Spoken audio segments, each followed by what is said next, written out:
என் செல்லம் என் செல்லம்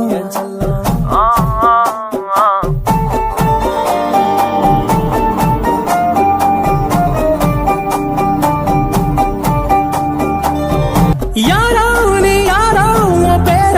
சொல்லிடத்தானே கிட்டத்தட்ட கொன்னு புட்ட யாருக்கும் சொல்லாம உன் நெஞ்சுக்குள்ள இடம் பிடிச்ச உன்னால தன்னால காரணம் இல்லாம உன் கண்ணுக்குள்ள